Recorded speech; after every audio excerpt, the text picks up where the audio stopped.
than before had appeared.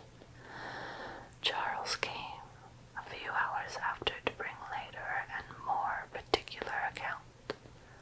He was tolerably cheerful. A speedy cure must not be hoped, but everything was going on as well as the nature of the case admitted. In speaking of the Harvilles, he seemed unable to satisfy his own sense of their kindness, especially of Mrs. Harville's exertions as a nurse. She really left nothing for Mary to do.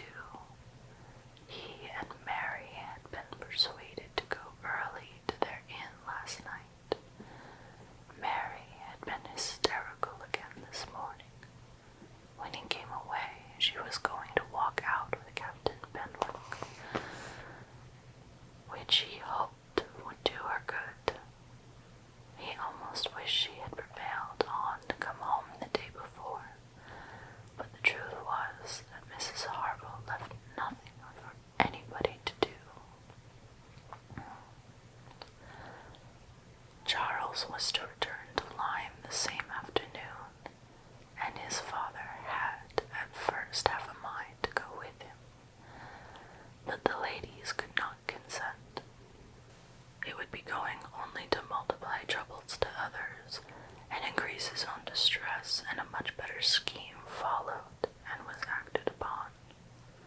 A chaise was sent for from Crewherne, and Charles conveyed back a far more useful person in the old nursery maid of the family, one who, having brought up the children and seen the very last, the lingering and the long-bedded Master Harry, sent to school after his brothers, was now living in her deserted nursery to mend the stockings and dress all the plants and bruises she could get near her,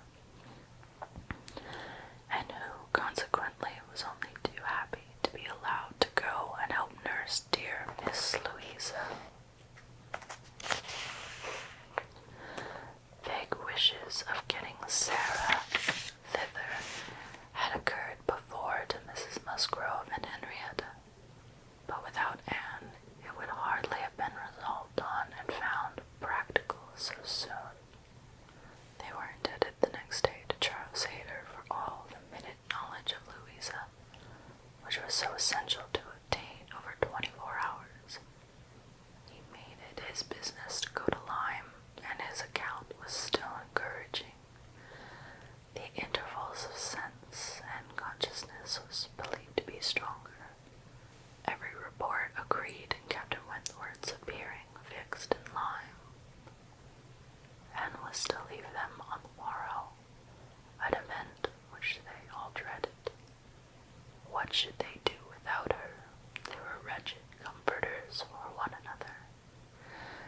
And so much was said in this way, that Anne thought she could not do better than impart among them the general inclination to which she was privy, and persuade them all to go to Lyme at once. She had little difficulty. It was soon determined that they would go tomorrow, fix themselves in the inn, or get into lodgings as it suited, and there remain till dear Louisa could be moved. They must be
occupied, but by her silent, pensive self, might be filled again with all that was happy and gay, all that was glowing and bright and prosperous love, all that was most unlike Anne Elliot.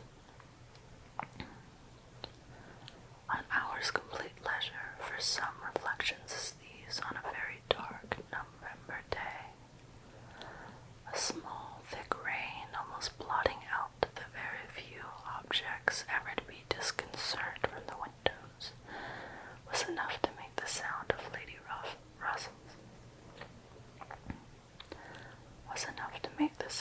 Lady Russell's carriage exceedingly welcome.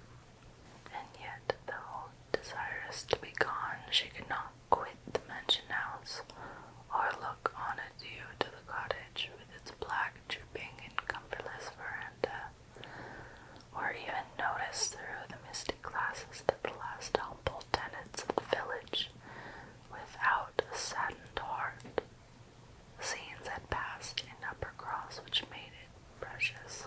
It stood the record of many sensations of pain, once severe, but now softened, and some instances of relenting feeling, some breathings of friendship and reconciliation, which could never be looked for again, and which could never cease to be dear. She left it all behind her, all but the recollection that some things had been. Anne had never entered Kelly Lynch since her quitting Lady Russell's house in September. It had not been necessary, and the few occasions of it being possible for her to go to the hall, she had contrived to evade and escape from. Her first return was to resume her place in the modern and elegant apartments of the lodge, and to gladden the eyes of its mistress. There was some anxiety mixed with Lady Russell's joy in meeting her. She knew who had been frequenting Uppercross, but happily either Anne was improved in plumpness and looks, or Lady Russell fancied her so, and Anne, in receiving her compliments on the occasion, had the amusement of connecting them with the silent admiration of her cousin, and of hoping that she was to be blessed with a second spring of youth and beauty. When they came to converse, she was soon sensible of some mental change, the subjects of which her heart had been full on leaving Kenny Lynch, and which she had felt slighted, and been compelled to smother among the Musgroves, were now become but of secondary interest. She had completely lost sight even of her father and sister in Bath. Their concerns had been sunk under those of Uppercross, and with Lady Russell, reverted to their former hopes and fears, and spoke her satisfaction in the house of Camden Place, which had been taken, and her regret that Mrs. Clay would still be with them. Anne would have been ashamed to have known it. How much more she was thinking of Lyme and Louisa Musgrove, and all her acquaintance there.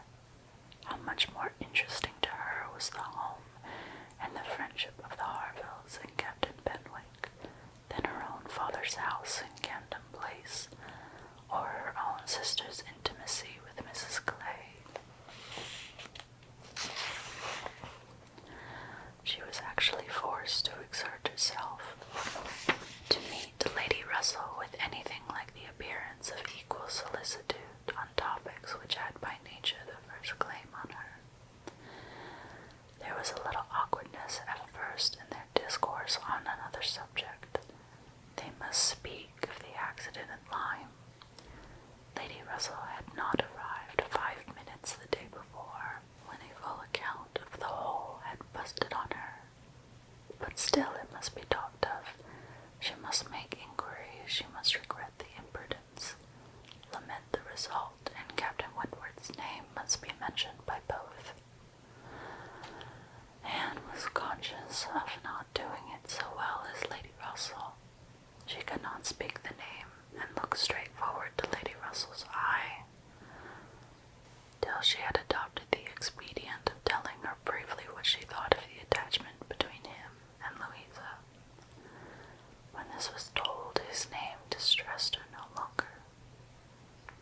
Russell had only to listen composedly and wish them happy. But internally her heart reveled in angry pleasure, in pleased contempt that the man who at 23 had seemed to understand somewhat of the value of an Anne Elliot should 8 years afterwards be charmed by a Louisa Musgrove. The first 3 or 4 days passed most quietly, with no circumstance to mark them except the receipt of a note or 2 from Lyme, which they found their way to Anne. She could not tell how, and brought a rather improving account of Louisa. At the end of that period, Lady Russell's politeness could repose no longer, and the fainter self-threatenings of the past became in a decided tone. I must call on Mrs. Croft. I really must call upon her. Anne, have you courage to go with me and pay a visit in that house? It will be some trial to us both. Anne did not shrink from it. On the contrary, she felt truly, as she said in observing, I think you are very likely to suffer the most of the 2. Your feelings are less reconciled to the change than mine. By remaining in the neighborhood, I am become inured to it. She could have said more on the subject, for she had, in fact, so high an opinion of the Crofts, and considered her father so very fortunate in his tenants, felt the parish to be so sure of a good example, and the poor of the best attention and relief, that however sorry and ashamed for the necessity of the removal, she could not but in conscience feel that they were gone, who deserved not to stay, and that in Glenage Hall had passed into better hands than its owners.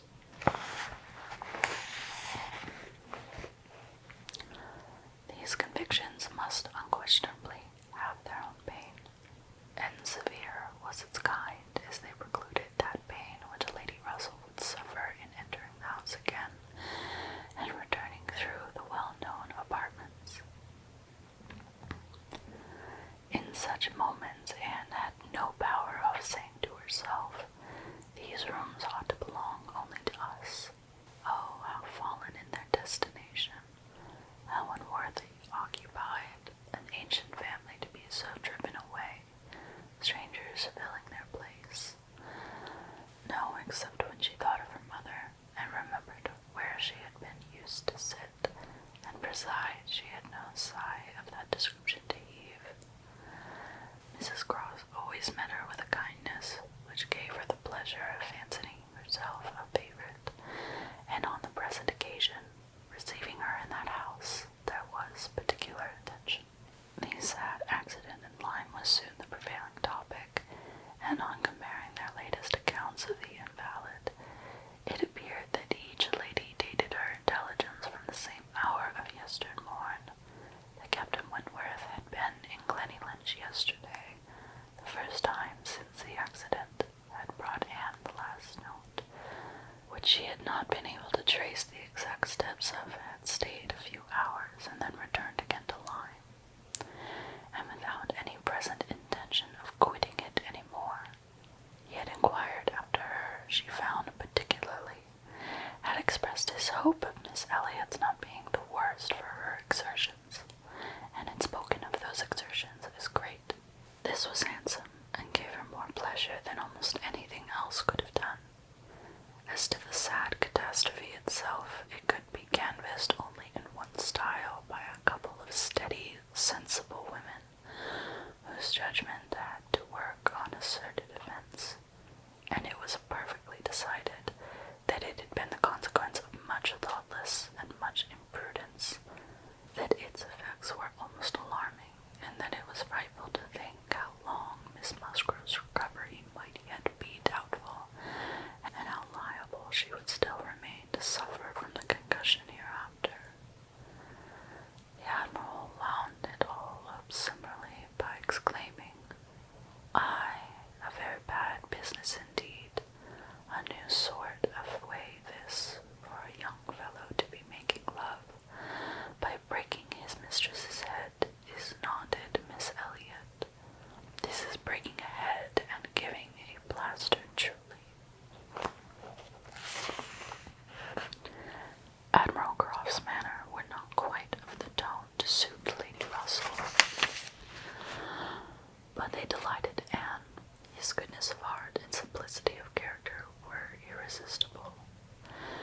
"Now this must be very bad for you," said he, suddenly rousing from a little reverie to be coming and finding us here.